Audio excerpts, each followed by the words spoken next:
Bien, je crois qu'on est prêt.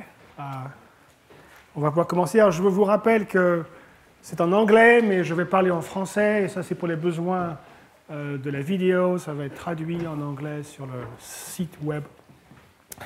Alors aujourd'hui, je vais parler des preuves interactives.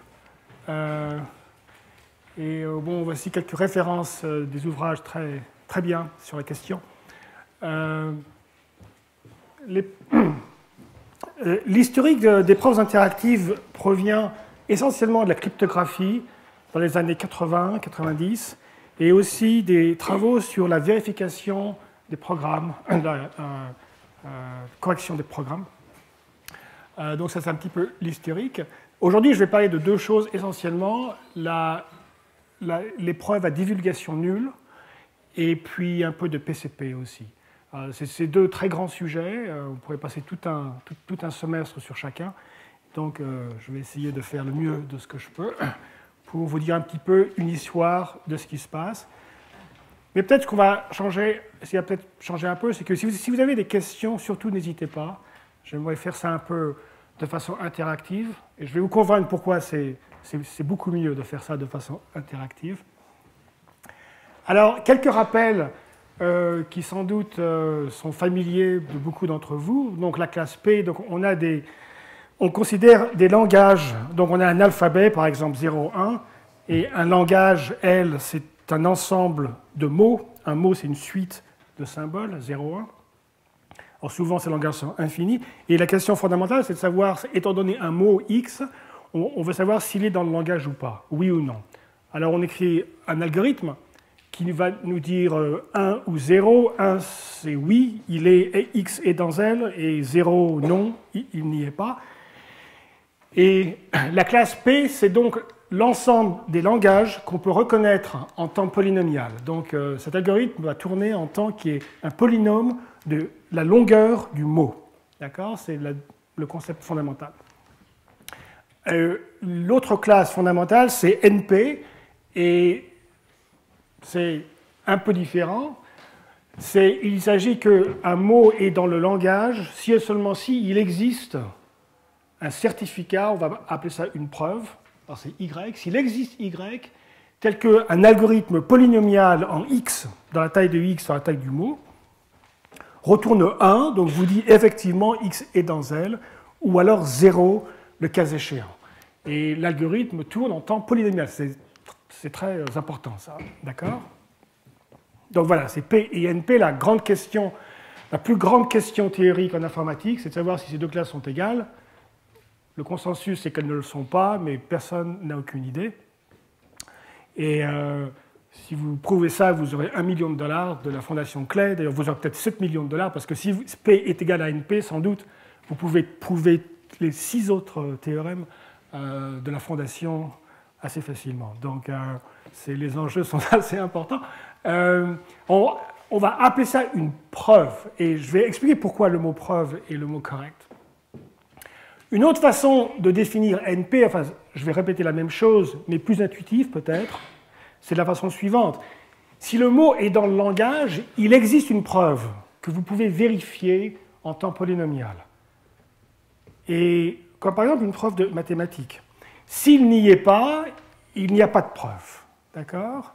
Donc en logique, c'est la différence qu'on a entre completeness, la complétude, et soundness, la cohérence, je ne sais pas comment on appelle ça. Donc cette espèce de dichotomie entre l'existence d'une preuve qui nous dit quelque chose est vrai. Alors je vais donner un exemple. Vous avez un graphe. La question, c'est de savoir si on peut le colorier avec 3 couleurs. Alors colorier, je vous rappelle ce que ça veut dire. On va colorier tous les sommets avec 3 couleurs, bleu, rouge et vert. Et on veut s'assurer que toutes les arêtes sont bichromatiques. Vous n'avez pas la même couleur des deux côtés. D'accord? Ça, c'est la condition essentielle. Alors, certains graphes, on peut, certains graphes, on ne peut pas. Et on veut savoir oui ou non. Ce graphe est 3 couleurs. On peut le colorier avec 3 couleurs. Donc, bon, voilà, je vous le montre. Et certains, bien sûr, on ne peut pas. Alors, la question, c'est de savoir ça. Donc, c'est un problème qui, de toute évidence, est dans NP, parce que je peux vous le prouver. Je vous donne le coloriage, et en temps polynomial, même en temps linéaire, dans la taille du graphe, vous pouvez vérifier que ce coloriage marche en allant examiner chaque arête et de s'assurer que les couleurs sont différentes. D'accord? Donc c'est de toute évidence dans NP. Et la preuve, c'est le coloriage. Donc ça, c'est la preuve. D'accord? C'est la preuve de cette chose-là. De plus, ça, c'est un problème qui est NP complet. Donc de tous les langages qui sont dans NP, donc il y a tous ces langages-là qui sont dans NP, il y en a certains qui sont les plus difficiles, on dit qu'ils sont complets, et la signification, c'est que si vous savez résoudre ces problèmes-là en un certain temps, eh bien, vous pouvez résoudre tous les problèmes dans la classe NP dans le même temps à un facteur polynomial près. D'accord? Dans un facteur polynomial près, vous pouvez utiliser votre solution, par exemple, du problème de coloriage pour résoudre n'importe quel problème dans la classe NP. D'accord? Donc c'est en ce sens-là où on dit qu'ils sont complets. Donc ça, on ne sait pas faire en temps polynomial. On ne sait pas trouver les couleurs. Bon, enfin, si P est égal à NP, on saura un jour peut-être, mais on pense que ce n'est pas possible. D'accord? Mais par contre, on sait vérifier. Une fois qu'on a une preuve, c'est facile pour vous de vérifier. Alors, ça, c'est une preuve traditionnelle. Et je veux parler d'une preuve traditionnelle à quelques petits problèmes, et je vais parler de cela. D'abord, une preuve traditionnelle, c'est un monologue. Alors, on va dire que c'est moi qui vous prouve. Je suis le prouveur, et vous êtes le vérificateur. C'est un monologue. Je vous lis ma preuve, je vous donne ma preuve, vous la regardez, mais c'est à sens unique. D'accord? C'est une preuve traditionnelle. En plus, c'est déterministe. Il n'y a pas d'aléa dans une preuve. On ne va pas se mettre à jeter des pièces de monnaie et puis voir si c'est pile ou face. D'accord? Ça, c'est une preuve classique. Les preuves interactives, elles vont être différentes. D'abord, on va avoir un dialogue, et d'un autre côté, elles vont être probabilistes. Ouais, on va avoir de l'aléa. Donc, deux grandes différences. La première différence est... Alors, pourquoi? Avant de se lancer là-dedans, et pourquoi? Quel est l'avantage de changer les règles du jeu? Le premier changement, je pense qu'il est très intuitif. La raison pour laquelle il y a des cours, il y a des professeurs et il n'y a pas que des livres, parce que dans les livres, un livre, c'est un monologue. Vous lisez, et puis voilà. Mais dans les cours, vous pouvez poser des questions. Et c'est bien connu qu'on comprend quelque chose plus vite, plus rapidement, si on peut poser des questions et qu'on a des réponses. D'accord? Donc, l'interaction, il semble, va nous aider à faciliter l'échange d'une preuve, vous convaincre de quelque chose. Ça, c'est une intuition. Et cette intuition, on va la justifier. Le recours à l'aléa est plus subtil. Parce que généralement, dans les cours, dans les écoles, c'est interactif peut-être, mais les gens rarement posent des questions aléatoires. Ils disent bah, attendez, bah, je sors pile ou face. Ah oui, alors dans ce cas-là, je voudrais poser la question suivante. Et pourtant, c'est fondamental. Alors on va se rendre compte pourquoi c'est fondamental, ça change tout. L'intuition est un petit peu difficile, mais enfin, s'il y a des physiciens dans l'auditoire, c'est la même intuition que celle qui en physique nous dit que le principe derrière, les mathématiques derrière le principe d'incertitude de Heisenberg en physique quantique, c'est le suivant. C'est que si vous avez un signal et sa transformée de Fourier, les deux signaux ne peuvent pas être creux en même temps. C'est-à-dire que si un signal est plat sauf une impulsion, l'autre ne peut pas être identique. Enfin, pas identique, je veux dire. L'autre ne peut pas aussi être plat avec une impulsion. D'accord ? Et c'est la même raison. L'aléa va délocaliser. Le problème dans une preuve, c'est un signal creux. Un signal qui est correct partout et il y a une erreur. Très locale. L'aléa va jouer le rôle de ces paires en physique quantique où ça va, dans certains sens, nous prendre la transformée de Fourier pour répandre l'erreur partout. D'accord ? Ça va jouer un rôle essentiel dans la notion de preuve. D'accord ? Bon, ça c'est des intuitions, passons à la réalité. Donc, on va jouer au jeu suivant. Je suis à droite et vous êtes à gauche. Je vais être le prouveur, c'est moi qui vais vous prouver des choses, et vous allez vérifier. Donc, nous sommes dans un monde où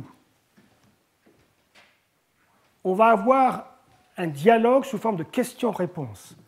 Moi, je sais tout, donc je ne vais pas vous poser des questions, ça serait idiot, ce n'est pas la peine, je sais tout. Vous ne savez pas grand-chose, alors vous allez me poser des questions. Donc il va y avoir des questions-réponses, d'accord? Et vous allez avoir accès à des bits aléatoires qui vont être privés. Là, le côté privé n'est pas essentiel, mais on va supposer qu'ils sont privés, ça va simplifier. C'est-à-dire privé, c'est-à-dire que moi, je ne vais pas les... Vous allez faire pile ou face, mais moi, je ne saurais pas si c'est pile ou si c'est face. C'est secret à vous. Ce n'est pas une condition indispensable, d'accord, mais ça va simplifier les choses. D'accord? Voilà. Alors, le premier truc qui nous saisit, c'est qu'il y a deux asymétries inhérentes, intrinsèques à ce problème. Passons-les en revue. D'abord, il y a l'asymétrie du fait que je suis le prouveur et vous êtes le vérificateur. Et l'hypothèse qu'on fait, c'est que moi, je sais tout faire. Je suis tout puissant. Je peux résoudre n'importe quel problème. Mais vous, par contre, vous êtes limité par le calcul polynomial. Alors ça, c'est l'hypothèse de base. On suppose que P n'est pas égal à NP, et donc le monde est limité au calcul polynomial, parce qu'en dehors de polynomial, le calcul, on n'y a pas accès. Donc vous êtes dans la situation où vous pouvez faire n'importe quel calcul polynomial sans mon aide. D'accord? Donc si un jour on prouve qu'on peut colorier les graphes en temps polynomial, vous n'aurez plus besoin de moi en tant que prouveur. Vous pourrez simplement aller tout seul, colorier vos graphes tant que vous voulez, si c'est polynomial. Le problème, c'est que si P n'est pas égal à NP, alors vous ne pouvez pas colorier le graphe en temps polynomial et vous avez besoin de moi. Car moi, je suis tout puissant, je peux tout faire, moi, instantanément. Donc il y a la première asymétrie du fait que le prouveur et le vérificateur ne sont pas sur un rang d'égalité. D'accord? Cette asymétrie, vous les voyez dans les bouquins de mathématiques. Quand vous lisez une prof de mathématiques, c'est évident que c'est asymétrique. Le livre sait plus que vous. C'est évident. S'il savait autant que vous, ça ne serait pas la peine de lire le bouquin. Donc, cette asymétrie, je pense, n'est pas surprenante. Il y en a une autre asymétrie qu'il faut bien comprendre. C'est le fait que CoP, c'est le complément de P, c'est une classe que j'ai inventée, elle est tellement idiote qu'on n'en parle jamais, mais le complément des langages dans P sont aussi dans P. Et c'est évident. Si vous savez prouver que x est dans L en temps polynomial, vous savez aussi prouver que x' n'est pas dans L. Si vous prenez un x' qui n'est pas dans L, vous savez aussi faire ça. Donc, si vous savez faire l'un, vous savez faire l'autre. Si vous savez reconnaître L polynomial, vous savez aussi reconnaître le complément de L, pour des raisons complètement triviales. Par contre, NP n'est pas symétrique. Ça, c'est important de comprendre ça. Que de savoir dire qu'un graphe peut être coloriable n'est pas la même chose de savoir dire qu'un graphe ne l'est pas. D'accord? Et on peut s'en rendre compte de tas de façons assez simples. Je peux vous convaincre qu'un graphe est coloriable en vous montrant les couleurs. Je prends le graphe, je le colorie, je vous le montre, et vous vérifiez ça. Mais comment je vous convainc qu'il n'est pas coloriable? Moi, je sais, je prends un graphe et il n'est pas coloriable en 3 couleurs, et je le sais parce que je suis tout puissant, je suis le prouveur, je sais tout. Mais comment je vous le convainc? Et supposez que vous ne me croyez pas que je suis tout puissant. Si vous me croyez, évidemment, ça simplifie les choses. Vous partez et vous le savez. Mais si vous n'avez pas confiance en moi, comment je vais vous convaincre que ce graphe... Je peux vous montrer on peut essayer tous les coloriages possibles. Je peux vous montrer une longue preuve qui a tous les coloriages possibles et vous allez vérifier qu'aucun ne marche. Mais elle ne marche pas, cette preuve. Pourquoi? C'est une preuve, mais qui est de taille exponentielle. Mais vous n'avez pas le droit, vous n'avez pas accès à l'exponentielle. Vous êtes limité par le temps polynomial. D'accord? Donc, une preuve qui est de taille exponentielle n'existe pas pour vous. D'accord? Alors, la question, c'est, y a-t-il une preuve de taille polynomiale qui vous prouve que ce graphe n'est pas coloriable? Pas évident. D'accord? Alors si P n'est pas égal à NP, on pense que la réponse c'est non, qu'il n'y en a pas. C'est un mystère, c'est un grand mystère. Comment je vous convainc par exemple qu'un circuit, vous avez une fonction booléenne qui est définie d'une façon comme une autre, et que j'ai un circuit, d'accord? Et je vous dis que ce circuit calcule cette fonction. Comment je peux vous en convaincre de ça? Je peux vous montrer le résultat du circuit sur toutes les entrées possibles. Alors s'il y a n bits, c'est 2 puissance n. Alors j'écris une longue table, mais ça aussi c'est exponentiel. Y a-t-il un moyen de vous convaincre que ce circuit marche en temps polynomial? C'est pas évident. C'est pas évident du tout. D'abord, c'est facile de voir que sans aléa, la réponse est non. Sans aléa, la réponse est non. La seule chance, c'est que si on a de l'aléa et si on a un dialogue, alors peut-être qu'on va y arriver. D'accord? Ça, c'est un exercice facile de voir que sans aléa, la réponse est non. Comment je vais vous convaincre qu'un nombre est premier? Si un nombre n'est pas premier, c'est facile de vous convaincre. C'est la multiplication de deux nombres. Mais s'il est premier, comment je vous en convainc qu'il est premier? Si je vous donne une liste des candidats diviseurs, et on voit qu'il ne marche pas, mais le nombre de candidats diviseurs est exponentiel dans le nombre de bits du chiffre en question. Donc la taille de l'input pour représenter un nombre, le nombre de diviseurs est exponentiel. Enfin, le nombre de diviseurs candidats est exponentiel. Donc c'est une preuve auquel vous n'avez pas accès. Comment faire? Donc vous voyez que NP est une classe très spéciale. NP est une classe, bon d'accord, on ne sait pas faire en temps polynomial, mais on sait vérifier très facilement. Tous ces problèmes-là, on ne sait même pas vérifier. C'est très différent, d'accord? Alors, passons encore plus difficile, d'accord? Il y a un jeu qu'on appelle Node Chaos, c'est un jeu tout bête.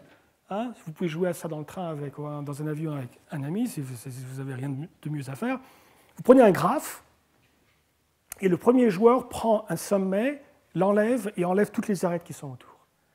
Le deuxième joueur prend le graphe, prend un sommet, l'enlève et enlève toutes les arêtes qui sont autour. D'accord? Et on fait ça ainsi de suite. Le premier qui arrive à enlever, le premier qui arrive à enlever toutes les arêtes, à produire un graphe qui n'a plus d'arêtes, gagne. C'est un jeu tout bête. Comment je peux vous convaincre, par exemple, que sur un graphe donné, le premier joueur a une stratégie gagnante? Il va y avoir des graphes où le premier joueur a une stratégie gagnante. Comment je peux vous convaincre de ça? La preuve triviale, c'est d'essayer, c'est des problèmes finis, c'est d'essayer tous les jeux possibles. Mais c'est exponentiel, ça, c'est très long. Y a-t-il un moyen rapide? D'accord? Enfin, mon problème favori, le plus difficile de loin de tous, c'est celui-là. Supposons qu'il y ait des pianos dans cette salle, plein de pianos.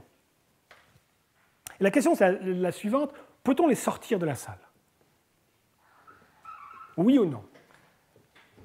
Alors vous allez vous dire, si on les a rentrés dans la salle, on doit pouvoir les sortir.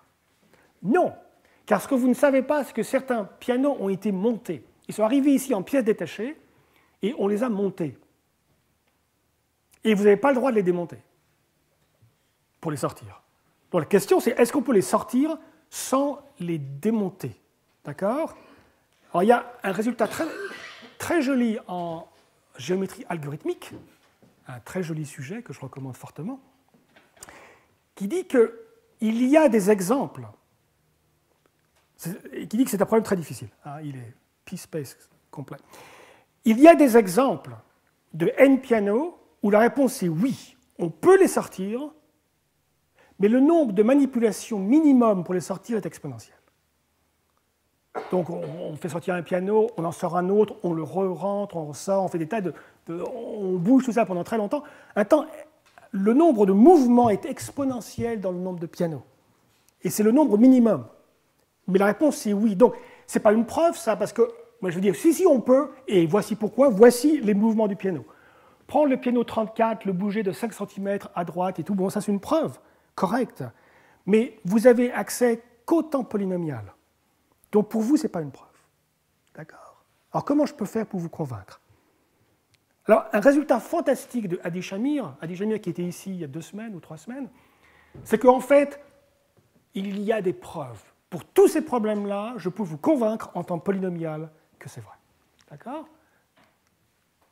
Alors, je montre quand même que ces problèmes-là, ça c'est dans CoNP, ça c'est dans CoNP, ça c'est dans P, un des grands résultats de l'informatique théorique, qui, à mon avis, mérite beaucoup plus de gloire qu'il a reçu, qu'on peut, en temps polynomial déterministe, dire si un nombre est premier. C'est extrêmement brillant. Et ça, c'est des problèmes qui sont complets pour une machine de Turing en espace polynomial. D'accord?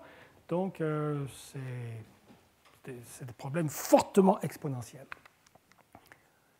Et le résultat de Hadi Shamir, un des résultats de Hadi Shamir, donc Shamir, c'est le même Shamir qui est derrière RSA, hein, cryptographie, c'est que, eh bien, en fait, ces langages de preuves interactives, hein, où on peut échanger des dialogues. Bon, je n'ai pas défini vraiment rigoureusement, parce que ce n'est pas vraiment le sujet de mon cours, la classe IP, mais enfin, vous imaginez, vous connaissez l'input, hein, du problème, et vous me posez des questions, et moi je vous réponds, oui ou non. Et pendant un temps polynomial, on va poser des questions, et ce que je veux, c'est qu'à la fin, vous connaissiez la réponse avec une probabilité 0,9999999, enfin, aussi proche de 1 qu'il est possible. D'accord? Et donc, ce que Hadi Shamir a prouvé, c'est que tous ces problèmes-là, où ce n'est pas du tout évident comment on peut vous convaincre, eh bien, en fait, on peut. D'accord? Et donc, ça montre à quel point les preuves interactives sont bien plus puissantes que les preuves traditionnelles, qui sont des monologues. L'aléa et l'interactivité changent tout. Et je pense aussi de façon intuitive, parce que c'est pas évident de voir comment je peux vous convaincre que les pianos puissent sortir si tous les moyens de le faire sont de taille exponentielle. D'accord? Mais je ne veux pas parler de ça, de IP, je parlais d'autre chose. Alors, une preuve traditionnelle, donc je répète, c'est un monologue, c'est déterministe, mais ça révèle plus dont on a besoin. Je veux dire quoi par ça? À l'inverse d'une preuve à divulgation nulle, qui va être un dialogue, qui va être probabiliste, et qui va révéler un seul bit. Alors, la motivation, c'est les mots de passe, par exemple. Je veux vous convaincre que j'ai un mot de passe, mais je ne veux pas vous montrer mon mot de passe. Motivation en cryptographie. Vous êtes daltonien, colorblind. Vous êtes daltonien, et vous avez 2 chaussettes, et je vous dis qu'elles ont des couleurs différentes. Je veux vous convaincre qu'elles ont des couleurs différentes. Mais vous ne savez pas, vous êtes daltonien. Comment on fait? Eh bien, je me tourne, et vous faites pile ou face. Pile, vous changez les chaussettes de chaque côté du pied. Face, vous ne faites rien. Je me retourne et je vous dis, vous avez changé. On recommence 10 fois. C'est très facile de faire le calcul que si vous avez... que si les chaussettes ont des couleurs différentes, je vais pouvoir toujours répondre correctement. Mais si elles ont la même couleur, je vais me planter 1 fois sur 2, parce que je n'ai pas moyen de savoir si vous avez changé ou pas. D'accord? Donc ça, c'est une preuve interactive qui est complètement sans divulgation, parce qu'elle ne vous apporte rien, sinon le fait que les couleurs sont différentes. D'accord? Par exemple, vous ne savez pas les couleurs. Alors voici une preuve à divulgation nulle que ce graphe peut être colorié. Alors ça, c'est ma preuve. Je ne vous la montre pas. Hein, vous ne regardez pas ça. Je cache tout ça. D'accord? Et vous prenez une arête au hasard. Et je vous la montre. Et vous voyez, ah, elle est bicolore, c'est bien. Elle est bichromatique, c'est bien. Si c'était vert-vert, vous m'aurez dit, ah, vous m'avez menti. On s'arrête. Vous êtes un tricheur. Enfin, je suis un tricheur. Et vous recommencez. Vous recommencez. Donc, si jamais je mens, il y a au moins une erreur qui est monochromatique. Il y a au moins une arête qui est monochromatique, par définition. Si je mens, si ce graphe n'est pas coloriable, il y a bien une arête qui a la même couleur de chaque côté. Et Bon, il faut aussi supposer qu'il n'y a que 3 couleurs, mais ça, on peut s'en arranger. Vous avez une chance sur E étant le nombre d'arêtes, une chance sur E de tomber dessus. Bon, c'est une petite chance, mais ce n'est pas négligeable. Donc si vous répétez ça 100 E fois, vous allez voir une chance extrêmement grande. La probabilité d'erreur va être 10 puissance moins 30, va être extrêmement faible. D'accord? Donc ça, c'est un moyen pour vous de vous convaincre que le graphe est coloriable. D'accord? La question, c'est est-ce que c'est zero knowledge? Eh bien non, ça ne l'est pas du tout. Est-ce que c'est la divulgation nulle? Est-ce que vous avez appris quoi que ce soit? Mais bien sûr que vous avez appris, parce que j'ai mon coloriage, et pendant 100 fois, vous m'avez demandé de découvrir les cachettes. Et donc vous avez vu cette couleur, cette couleur, cette couleur. Ça se trouve, vous avez vu à peu près tout le graphe entier. Donc c'est loin d'être la divulgation nulle. D'accord? Donc ça ne marche pas du tout. Mais c'est très facile de réparer ça. Ce que je vais faire tout simplement, c'est que je vais faire, à chaque fois que vous me posez la question, je vais prendre une permutation aléatoire des couleurs. Hein? Donc bleu va aller à vert, rouge va aller à bleu, et ça va être complètement aléatoire. À chaque fois, je refais ça de façon aléatoire. Donc c'est le même processus qui va avoir la même probabilité de me prendre en flagrant délit, mais la différence maintenant, elle est fondamentale. Elle est que vous n'apprenez rien sur le graphe, parce qu'à chaque fois, qu'est-ce que vous voyez? Ben, à chaque fois, vous voyez 2 couleurs prises aléatoires parmi 3. C'est tout. À chaque fois, comme j'ai fait une permutation aléatoire, ce que vous avez, c'est 2 couleurs différentes. Si elles sont les mêmes, vous arrêtez tout de suite. On arrête car j'ai triché. Sinon, vous avez 2 couleurs différentes qui ont été prises au hasard parmi 3. Ça, on dit que c'est à divulgation nulle. Alors évidemment, il va falloir formaliser tout ça. Ça veut dire quoi, de dire que vous n'avez appris qu'un seul bit? D'abord, la formulation en anglais, zero knowledge, n'est pas véritablement correcte parce que vous avez appris quelque chose. Vous avez appris que le graphe est coloriable. Donc vous avez appris un bit. Parce qu'il l'est ou il ne l'est pas. Donc vous avez appris un bit d'information. Vous n'avez rien appris d'autre. Ça veut dire quoi? Après tout, vous avez appris des choses. Vous avez vu des couleurs. Vous avez vu bleu, rouge, vert, bleu, vert. Bon. Mais ça, ce n'est pas de la connaissance. Pourquoi? Parce que, alors donc, je ne vais pas donner une formalisation, mais l'intuition est assez simple. On va dire que vous n'avez rien appris. Si, pendant qu'on fait ce dialogue, on va écrire sur un bout de papier ce qui se passe. D'accord? Alors, on écrit « Enlever arête numéro 34 ». Vert, bleu. Enlever arête numéro 12. Bleu, rouge. D'accord? On va écrire tout ça. Vous êtes d'accord? Et à la fin, on va écrire coloriable, avec probabilité 0,999999. Voilà. Si vous avez appris quelque chose, c'est écrit sur cette page. C'est évident, parce que ça décrit tout ce qui s'est passé. Alors, vous avez appris la fin. Ce graphe est coloriable. Ça vous l'avez appris, c'est un bit. Je vous le donne, vous l'avez appris. Vous ne le saviez pas avant, maintenant vous le savez, avec grande probabilité. Donc ça. Mais le reste, c'est du vent. Le reste ne rime à rien. Parce que, et c'est comme ça qu'on définit de façon formelle, vous pourriez produire cette page sans moi. Vous pouvez aller dans votre bureau et prendre des couleurs au hasard et les écrire sur un bout de papier tout seul, sans moi.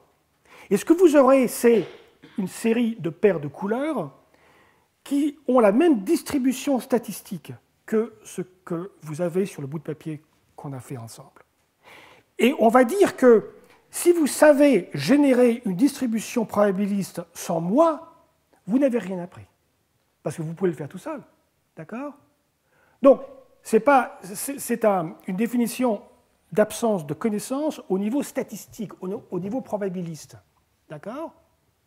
C'est équivalent à la chose suivante. Je prends une pièce de monnaie et ensemble, on fait pile ou face 100 fois. Pile, pile, face, face, et vous écrivez ça. Je vais vous dire, vous n'avez rien appris. Ben, si vous avez appris la série Pippi-Louvaz, non, parce que vous pouvez aller chez vous faire ça aussi. Vous n'aurez pas la même série exactement, mais vous aurez statistiquement la même série. Et donc, ce n'est pas de la connaissance, c'est simplement une distribution statistique que vous pouvez générer tout seul. D'accord? Oui. Je ne comprends pas pourquoi vous ne pouvez pas tricher et donner toujours deux couleurs différentes. Alors, vous allez me dire, oui. Moi je vais dire, ah, ce sommet il était rouge un coup, et puis la fois d'après c'était. Non, non, vous allez me dire, vous avez changé la permutation.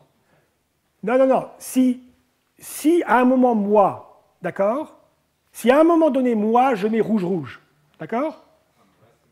Alors vous avez une chance sur E de l'attraper, cette erreur, d'accord? Vous êtes d'accord? Si mon graphe, il a une erreur, il y a rouge-rouge, vous prenez une arête au hasard, disons il y a 100 arêtes. Vous avez une chance sur 100 de voir mon erreur. Vous êtes d'accord? Vous avez une chance sur 100, puisque il y en a 100, vous en prenez une au hasard, et hop, il y a rouge-rouge. Eh bien, si vous faites ça 1000 fois, une chance sur 100, vous le faites ça 1000 fois, il y a une très grande probabilité que vous m'attrapiez. D'accord? Pourquoi vous ne mettez pas rouge-bleu sur toutes les arêtes? Comment? Pourquoi vous ne faites pas rouge-bleu sur toutes les arêtes? Parce que si je mets rouge-bleu sur toutes les arêtes, il y aura rouge-rouge. Et vous l'attraperez. Ou alors, ça veut dire qu'il est bicolore. C'est encore mieux. D'accord?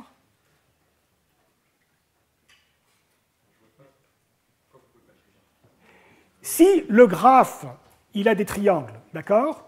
Et que moi, je triche en ne mettant que rouge et bleu, d'accord? C'est ce que vous dites. Vous allez m'attraper parce que si votre graphe a un triangle et que je mets que rouge et bleu, ça veut dire qu'il y a ou bien rouge-rouge ou bien bleu-bleu. Forcément. Et donc, il y a une erreur. Et il y a une chance sur 100 que cette erreur, vous l'attrapiez. Comme ce triangle reste, ce triangle va être colorié avec deux couleurs à chaque fois. Eh bien, si c'est 1000 fois, la probabilité va être 1 sur 1 moins 100 à la puissance 1000. D'accord? Je pose la question, c'est quoi IJ? Et vous allez me dire, I c'est couleur rouge et J c'est couleur bleue. Oui. C'est pas ça les Non, non, j'ai... Ah si, peut-être que vous touchez à un point important. Je crois que je vais répondre à cette question au truc suivant, d'accord? Et puis si je n'y réponds pas, ensuite vous pouvez me redemander, d'accord? Donc, qu'est-ce que ça veut dire de ne rien apprendre? Bon, je crois que j'ai couvert ça. Ah, et là je crois que je vais toucher à ce que vous dites. Ça veut dire quoi de cacher les couleurs?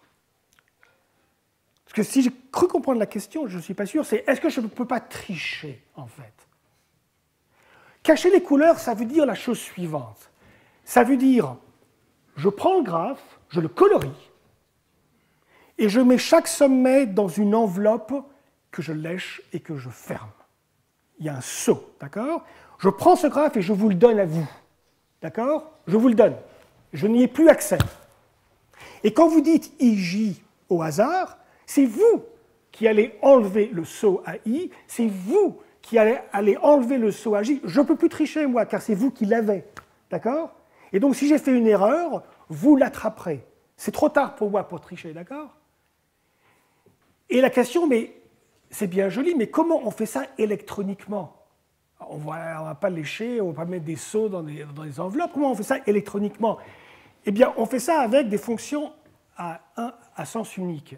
Alors, par exemple, on fait ça avec RSA. Ce que je pourrais faire, c'est simplement crypter chaque couleur en utilisant l'algorithme de RSA. Je vous le donne, c'est crypté. Et ensuite, quand vous me demandez I et J, je vous donne la clé de décryptage. Vous prenez les deux clés de décryptage et vous regardez. D'accord?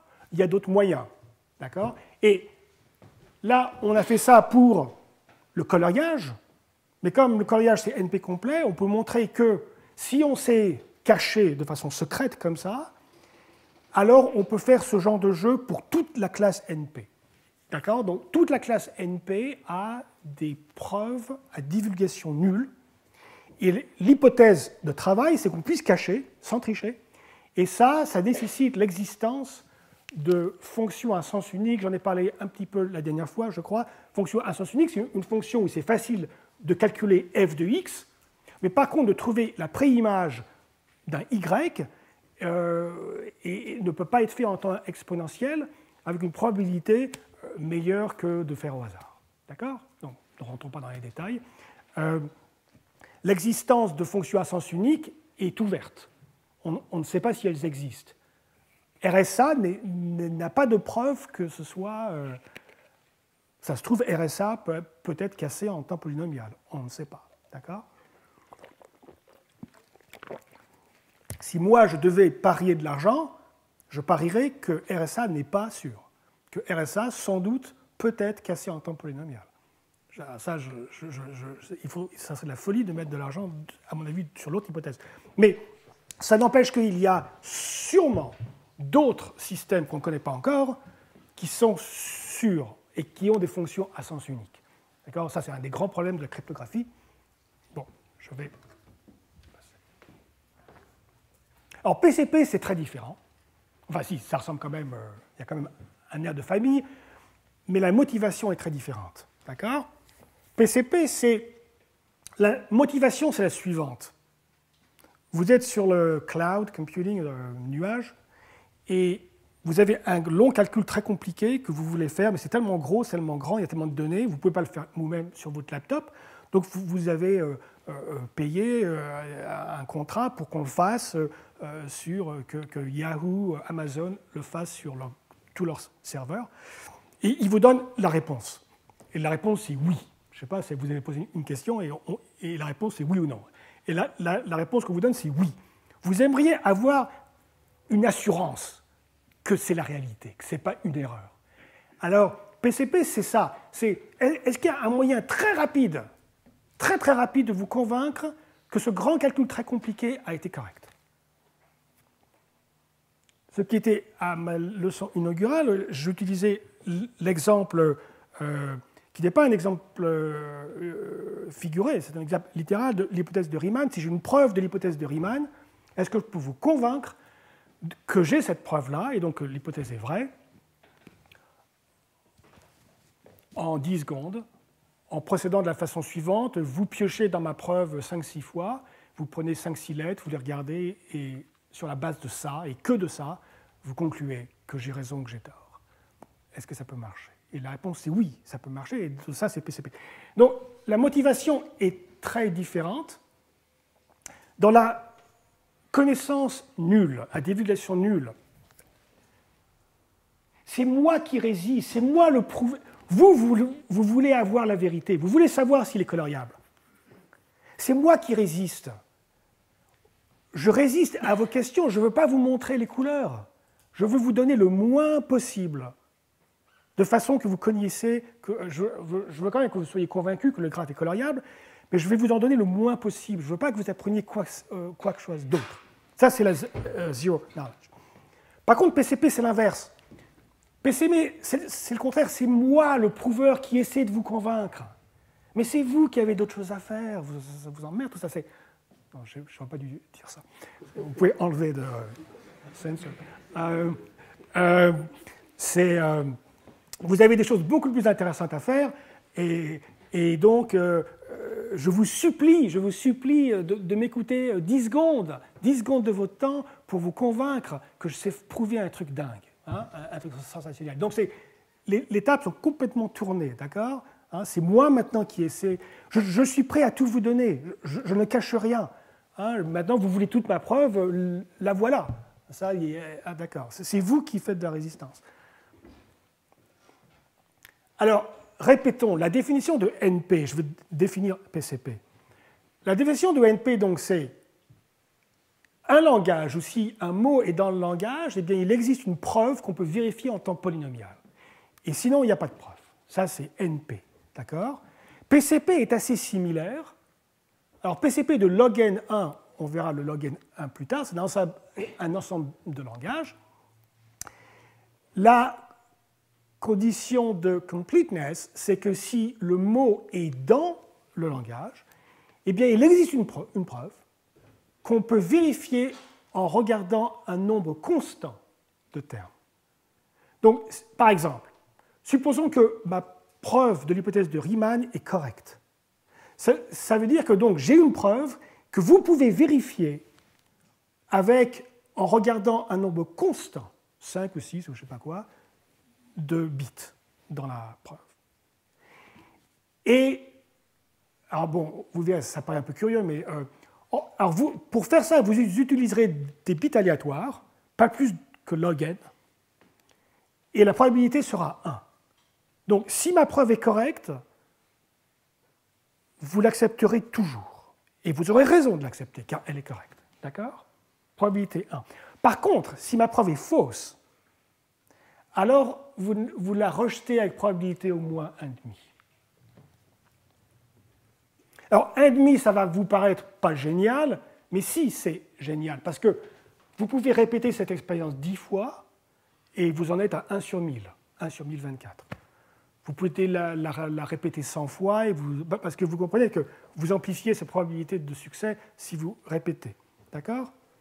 Si ma preuve est correcte, vous allez toujours avoir oui, oui, oui, oui, oui, oui, oui, donc c'est bien. Si elle n'est pas correcte, eh bien, à chaque fois, vous avez une chance sur 2 de m'attraper. Vous répétez plusieurs fois et avec très grande probabilité, vous m'attraperez. D'accord? Ça, c'est PCP. Log n, ça veut dire que le nombre de bits est log n. Ça veut dire aussi que la taille de la preuve va être polynomiale. Parce que si la preuve, j'ai droit qu'à un nombre log n de bits, et je vais utiliser ces bits aléatoires pour avoir accès à la preuve, pour calculer des adresses. Mais si j'ai que log n, j'ai qu'un nombre polynomial d'adresses possibles que je peux calculer. Donc la preuve, elle n'a aucun sens qu'elle soit plus que polynomiale. Parce que si elle est plus que polynomiale, j'ai pas accès, vous n'avez pas accès à la plupart de ces bits, donc elle ne sert à rien. D'accord? Donc le fait que ce soit log n random bits, ça implique que la preuve va être de taille polynomiale. D'accord?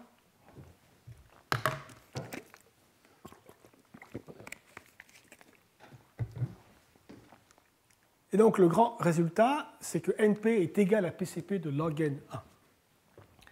Donc je rappelle, log n, c'est le nombre de bits, c'est-à-dire la taille de la preuve est polynomiale en n, 2 puissance grand taux de log n, c'est polynomial en n. Et 1, ça signifie que le nombre de bits que vous allez regarder dans la preuve est constant. D'accord? Et vous allez vous assurer que la preuve est... Ça, c'est extrêmement contre-intuitif. Qu'on puisse vérifier une preuve de Riemann en regardant 5-6 mots pris au hasard, c'est quand même assez étonnant. Alors, bon, j'ai 10 minutes pour vous raconter une preuve qui prend plusieurs mois, donc ça va être un peu impressionniste, mais je vais essayer quand même de dire quelque chose qui ne soit pas à connaissance nulle. Qu'est-ce qu'on a ici? On a un système d'équations quadratiques, ça ce sont des variables. On a un système d'équations de degré 2, c'est des polynômes de degré 2. On a n, et tout ça, on fait ça modulo 2. On fait ça sur un corps. D'accord? Ça, c'est très difficile à résoudre comme problème. On ne sait pas résoudre. En fait, c'est NP complet de résoudre ça. D'accord? Donc, si vous savez résoudre ce système d'équations, vous savez colorier, vous savez plier les protéines, vous savez casser RSA et tout ça. D'accord? Et donc, supposons que la réponse est oui, il y a une solution, je la connais et je veux vous convaincre qu'elle existe. Et je ne peux pas vous la donner entièrement, c'est trop long, vous n'allez pas vérifier tout ça, c'est beaucoup trop long. D'accord? Comment je fais? Alors, avant que je dise comment je fais, je veux quand même souligner un point important. Dans le monde de l'informatique théorique, PCP a deux sens. Un sens philosophique et un sens plus d'approximation, dont Claire Mathieu parlera plus tard. Le premier sens, c'est ce que je vous dis, c'est assez, au niveau de l'épistémologie, c'est quand même extrêmement surprenant qu'on puisse vérifier une connaissance arbitrairement compliquée, une justification arbitrairement compliquée en temps constant. Ça semble assez curieux, d'accord? Et l'autre, qui est équivalente, mais qui semble très différente, c'est la suivante. Voici une autre formulation de PCP qui est équivalente et qui dit la suivante.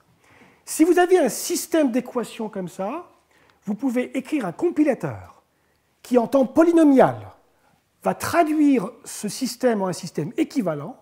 Il y a des V maintenant au lieu de U. C'est un système quadratique, mode 2, et qui est équivalent. L'un marche ci et ça.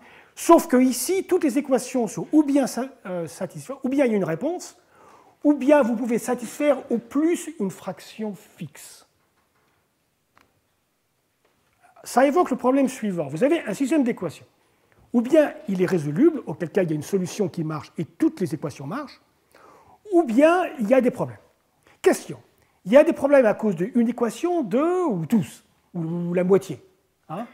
Eh bien, il y a un compilateur qui transforme n'importe quel système d'équations en un autre où, quand ça ne marche pas, ça ne marche vraiment pas. Si ce système n'est pas soluble, eh bien, vous pouvez satisfaire au plus 90% des équations. Jamais plus que ça. Il y a toujours 10% qui va coincer. Ce n'est pas évident, ça. Eh bien, ça, il y a un compilateur en temps polynomial qui fait ça. Ce résultat est équivalent à PCP. Et donc, toute la théorie de l'approximation s'est vue complètement changer à cause de ça. D'accord ? Mais revenons à la preuve de PCP originale. Une petite digression. Je vous donne n points dans l'espace. Je veux vous convaincre qu'ils sont coplanaires. Je vous donne 1 milliard de points dans l'espace, à 3 dimensions. Je veux vous convaincre qu'ils sont coplanaires. Comment je peux faire ça très rapidement? Voici les points, et voici le plan. Donc il y a une équation, comme ça, ils passent tous par ce point. La preuve traditionnelle, c'est de vous donner ABC. Je vous donne ABC, et puis ensuite, ensuite vous vous débrouillez. Ça, c'est la preuve traditionnelle. Ce n'est pas une preuve PCP pour la raison suivante. Bien que je dise c'est à 3 dimensions, supposons qu'on est en dimension 1 milliard. C'est très difficile de dessiner une dimension 1 milliard qui soit différente de dimension 3. Et donc ça, c'est dimension 1 milliard. Donc les ABC, il y en a 1 milliard. La preuve, elle a une taille de 1 milliard. La preuve de PCP doit avoir une taille constante. Alors, est-ce qu'on peut vous convaincre que ces milliards de points, il y a un plan, enfin un hyperplan, en dimension 1 milliard, donc l'hyperplan à dimension 1 milliard moins 1, et qui passe par tous ces points-là. D'accord? Donc cette solution ne marche pas, d'accord? Parce qu'il y a 1 milliard. Ce n'est pas dans PCP en haute dimension. Je veux vous convaincre, vous faire du lavage de cerveau peut-être, pour essayer de voir comment on peut se débrouiller, comment je peux me débrouiller pour vous convaincre que ces milliards de points en dimension, il faut, disons, 2 milliards. Parce que 1 milliard, si la dimension est assez grande, il y a toujours un plan qui passe. Mais disons 2 milliards. 2 milliards de points en dimension 1 milliard. Je vais vous convaincre que vous pouvez très rapidement vous assurer de cela. D'accord? Et la réponse ne peut pas être voici les coefficients, voici le milliard de coefficients. Débrouillez-vous. Alors voici ma preuve. À chaque fois que vous... Bon, là, je reviens au langage à 3 dimensions, mais souvenez-vous, on est en dimension 1 milliard. D'accord? Mais revenons à 3 dimensions, c'est plus facile de s'exprimer. Ma preuve, ça va être la chose suivante. C'est une preuve en fait infinie, très longue, et quand vous regardez à l'endroit xy, donc cette preuve-là, quand vous regardez à l'adresse xy, eh bien, ce que vous trouvez, c'est z. Vous trouvez ax plus by plus c. Donc ça, c'est la preuve de ABC. D'accord? C'est ce que vous trouvez. Vous trouvez donc un seul chiffre. Un seul chiffre. D'accord? Il y en a 1 milliard des coefficients. Mais ce qui sort, c'est un seul chiffre. Donc ça va. Ça, c'est convenable. Donc vous pouvez regarder cette preuve 5 ou 6 fois. Ça, c'est correct. Même 10 fois. Ça, c'est admissible dans le langage PCP. D'accord? Alors pourquoi ça marche, ça? Pourquoi ça, c'est une preuve PCP? Voilà. Alors, on va distinguer 2 choses. Je vous dis que ces points sont coplanaires. Ou bien je me trompe un peu. D'abord, si je ne me trompe pas, Ça c'est le cas facile. Vous n'allez jamais voir de problème, vous allez dire oui, et vous aurez raison. Le seul cas intéressant, c'est si je me trompe ou si je triche. C'est le seul cas intéressant. Donc supposons que je triche. J'ai deux façons de tricher. Je peux tricher un petit peu ou énormément. Supposons que je triche énormément. C'est-à-dire qu'en fait, oui, il y a une espèce de surface bizarroïde qui passe par ces points-là, mais elle n'a rien d'un plan. Là, elle n'a rien du tout d'un plan. Alors ce que vous allez faire, c'est la chose suivante. Vous allez prendre des x, y au hasard, et vous allez prendre x, y au hasard, x', y' au hasard, et vous allez prendre le point du milieu. Et vous allez vous demander si le point du milieu, il est sur la surface, en me demandant de sortir le z du point du milieu. D'accord? C'est ça. Donc là, vous faites donc trois requêtes pour avoir le z de x, y, le z' de x', y', et le z correspondant à ce point-là. Donc 3 requêtes uniquement. Pas 3 milliards, hein, 3. Car une droite, ça a une dimension 1, même en dimension 1 milliard, toujours dimension 1. Donc 3 requêtes, et vous vous assurez que le point du milieu, il est véritablement sur la surface. Alors il y a un théorème qu'on peut prouver qui dit que si vous répétez ce petit test-là 10 fois, 20 fois, et que ça passe toujours, que ça marche toujours, alors il y a un théorème qui dit que vous avez presque un plan. D'accord? Il y a un théorème qui dit, et ça c'est, il faut utiliser des arguments de transformée de Fourier pour prouver ça, donc je ne vais pas rentrer là-dedans, ce n'est pas complètement évident, que si vous passez ce test-là, donc vous me posez ces questions, et à chaque fois le point du milieu, il est sur la surface, votre surface, elle est quasiment planaire. Donc elle ressemble à un plan avec quelques petites bumps, des petites bosses, d'accord? Mais très peu des bosses.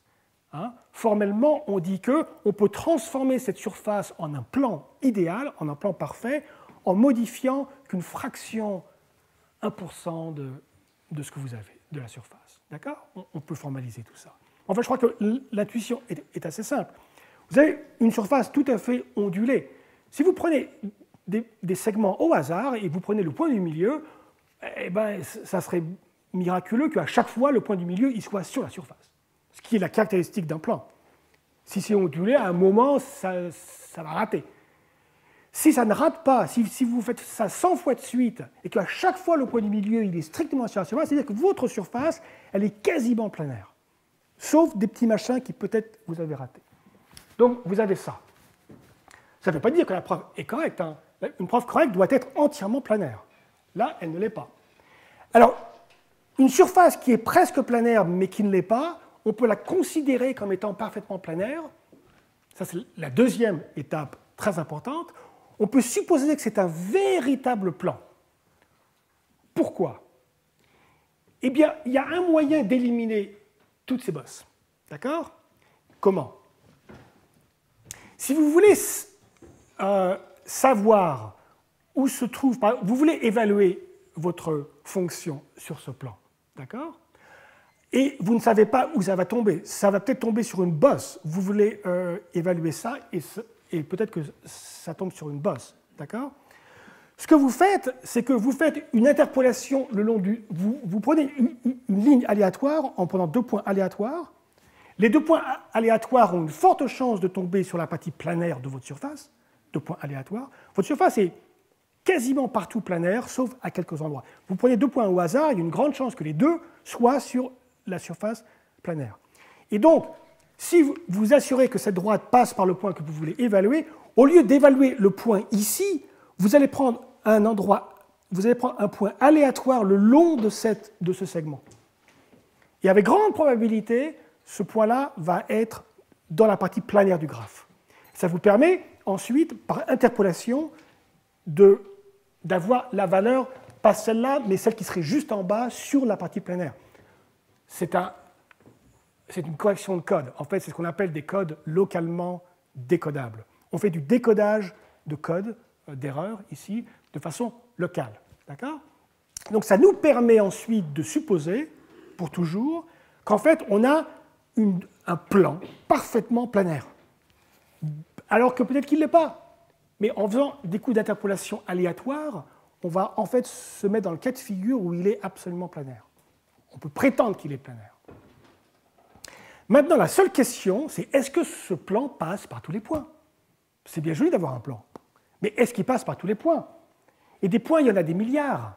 Alors comment vous allez, en 5 coups de cuillère à peau, vous assurer que ce plan passe par tous les points? Ça semble compliqué, ça. Non, ça ne l'est pas. Voilà ce que vous allez faire. Imaginez que vous avez des espèces de ressorts aléatoires attachés à tous vos points. Il y en a 1 milliard de points. J'ai même plus que 2 milliards, j'ai dit. 2 milliards de points. Il y a 2 milliards de points. Vous construisez un point aléatoire qui est attaché à tous les autres par des ressorts, et les ressorts ont une force aléatoire aussi. Donc ce point est dans l'enveloppe convexe, mais de façon, c'est une représentation barycentrique, mais qui est aléatoire. D'accord? Et voilà quelque chose de fantastique, c'est que, c'est ce qu'on appelle la projection aléatoire, c'est que si les points rouges ne sont pas strictement sur le plan, eh bien ce point-là a une probabilité assez forte de ne pas être sur le plan lui-même. Pensez-y un peu.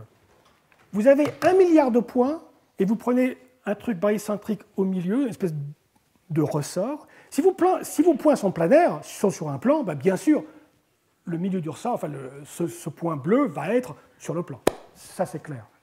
Mais si par contre, ils ne le sont pas, ça veut dire qu'ils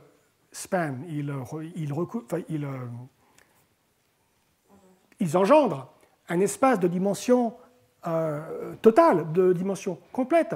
Donc quand vous prenez ce point aléatoire, il a une forte chance de ne plus être dans le plan. Même s'il n'y a qu'un seul rouge qui ne marche pas. Et c'est là qu'on voit l'erreur, qu'on voit l'idée absolument simple, mais géniale. Ces points rouges, ce sont les lignes de code de votre preuve. S'il y a une seule ligne qui est fausse, toutes les autres sont bonnes. Une seule ligne fausse, ça veut dire que ce point-là n'est pas sur le plan. Ça veut dire ça d'être faux. 2 plus 2 égale 5, ça veut dire que ce point-là n'est pas sur le plan. Tous les autres y sont. Alors comment vous en assurez? Eh bien, si vous prenez un truc aléatoire barycentrique, ce point-là tout seul va créer des ennuis. D'accord? Alors vous allez dire, mais attention, je suis forcé de regarder tous les points, donc ça va me prendre un temps fou. Attention, je n'ai pas dit que de vérifier ma preuve va... Si, peut-être que je l'ai dit, mais c'est... Ce que je veux vouloir, ce que j'ai voulu dire, c'est que vous n'allez consulter ma preuve qu'en 5 ou 6 endroits. Ensuite, vous pouvez faire ce que vous voulez. Alors, de former ces constructions barycentriques, vous pouvez faire ça sans moi. Les points rouges, vous les connaissez. Les points rouges, vous les connaissez. D'accord? Vous pouvez faire ça sans moi. Vous n'avez pas besoin de moi pour trouver ça. Et donc, vous faites cette construction barycentrique, parce que, souvenez-vous du problème sur lequel on est démarré, Le problème, c'était le suivant. Vous avez des points rouges. C'est vous qui avez des points rouges. Vous me demandez, moi, si j'ai un plan qui passe. Et je vous dis, oui, j'ai un plan qui passe par eux. Ma preuve, c'est le plan. Ce n'est pas les points rouges. Les points rouges, vous les avez, vous.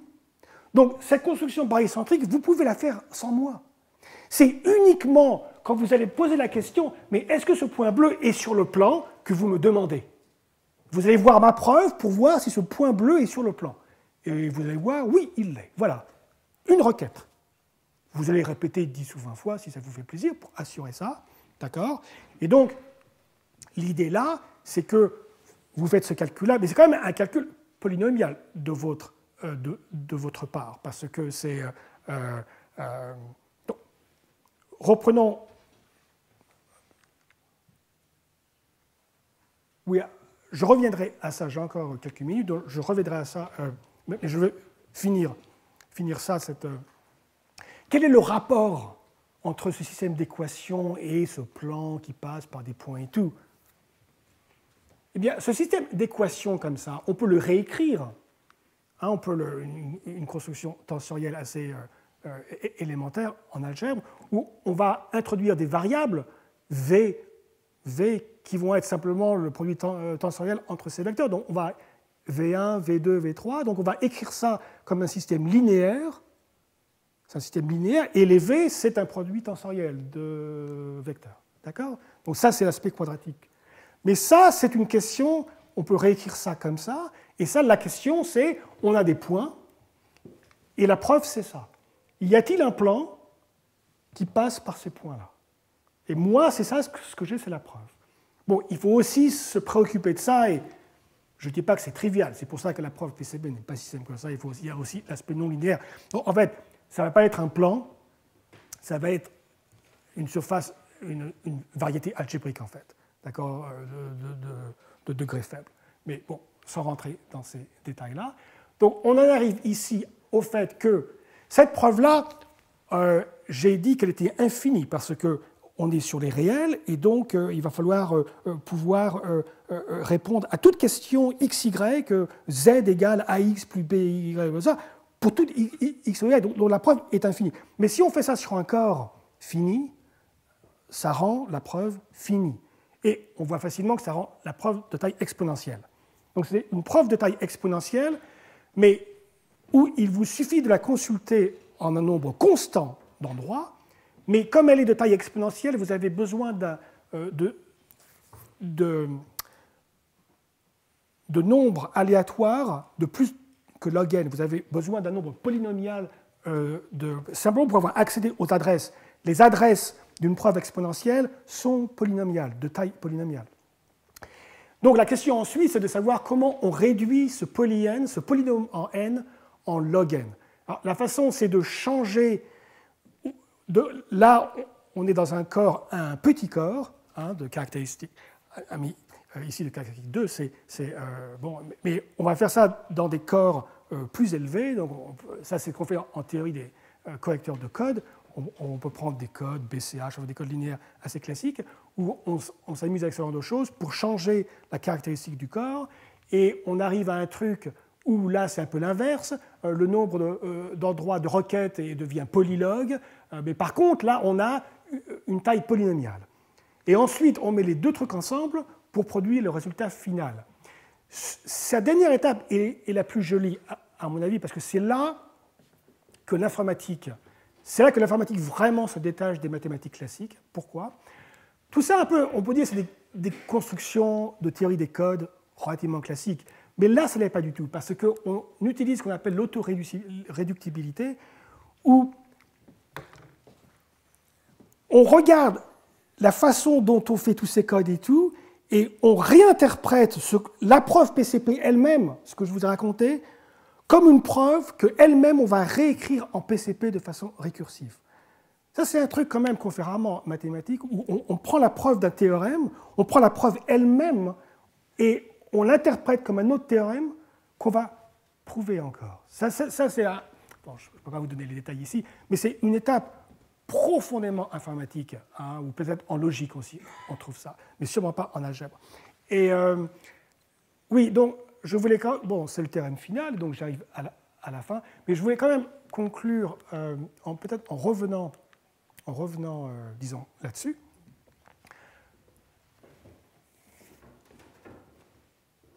L'hypothèse de Riemann, je dis ça que si je connais la preuve de l'hypothèse de Riemann, je peux vous convaincre que ma preuve est correcte en vous laissant piocher dans cette preuve 5 ou 6 fois, 10 fois. Alors, la preuve, c'est quoi? Les points rouges, tout ça, c'est quoi? J'ai dit que les points rouges, c'est vous qui les avez. Non, les points rouges, ce n'est pas la preuve de l'hypothèse de Riemann. D'accord? La preuve de l'hypothèse de Riemann, c'est le plan. C'est ce plan vert. Ça, c'est ma preuve. D'accord? Les points rouges, c'est quoi? Les points rouges, c'est les contraintes que vous connaissez. Je vais vous montrer une preuve. Vous voulez, par exemple, que cette preuve doit prouver Riemann. Pas prouver Poincaré ou ABC ou n'importe où, terme de Pythagore. Il doit prouver l'hypothèse de Riemann. Donc il y a des contraintes à cette preuve. Mais vous les connaissez, ces contraintes-là. Vous savez écrire, vous savez formuler l'hypothèse de Riemann. Et donc, tous ces points rouges-là, ce sont les contraintes que cette preuve doit être celle de Riemann et pas celle d'autre chose. Et puis aussi, ce sont les contraintes logiques. D'accord? Les contraintes logiques que le calcul doit être correct. D'accord? Il y a des contraintes logiques, si c'est booléen par exemple, il y a des règles booléennes et tout. Et tous ces points rouges, ce sont les garde-fous que vous connaissez, qui sont indépendantes de la preuve. D'accord? Et donc vous avez tout ça, ce sont vos garde-fous.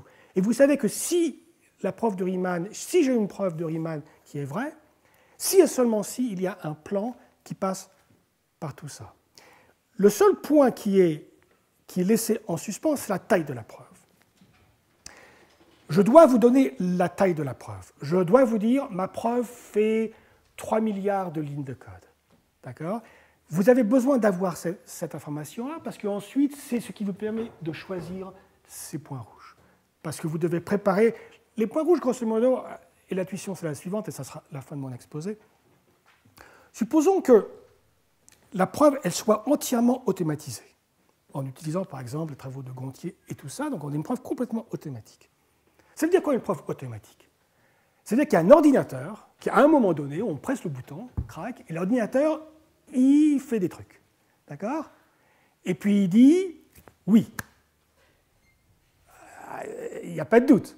En amont, il y a tout ce travail de modélisation des types et tout ça, très extrêmement compliqué. Mais à la fin du compte, il y a une machine de Turing, on pousse le bouton, et puis elle fait des petits calculs bébêtes. D'accord? Et puis ça sort la réponse oui. Ces points rouges, c'est que la machine de Turing ne triche pas. Que cette machine de Turing doit être absolument correcte. Elle ne peut pas faire, elle peut pas sauter d'un machin à un autre et puis changer de façon aléatoire les bits comme ça. D'accord? C'est le garde-fou de la machine de Turing qui, en fin du compte, va vérifier de bit en bit. Parce qu'un ordinateur ne connaît que les bits. Hein, et donc, vous pouvez avoir tous les types que vous voulez. En fin du compte, il y a des transistors, il y a des potentiels de charge électrique, il y a des bits qui passent de 1 à 0. Point final. Le PCP se situe à ce niveau-là. Donc, en ce sens-là, c'est extrêmement universel, parce que c'est incontournable. Mais en pratique, ça pose de gros problèmes, parce que ce n'est pas comme ça qu'on fait des preuves. Alors, en machine de Turing, qui font des 1 et des 0, il faut des types, il faut une modélisation extrêmement fine, extrêmement complexe. Et ça, à mon avis, c'est un grand problème ouvert pour la pratique, pour par exemple faire le cloud computing et s'assurer que les trucs, c'est d'avoir une théorie du PCP qui ne soit pas au niveau de la machine de Turing, mais qui soit à un niveau de type beaucoup plus avancé, beaucoup plus sophistiqué. Ça serait un projet sensationnel. Mais enfin, là, il faut que je finisse. Hein, et donc, je vais avec grand plaisir laisser la parole à Claire Mathieu, qui est professeure à l'École normale supérieure, à la rue d'Ulm, et puis aussi à Brown University, qui a dû parler des approximations. Merci.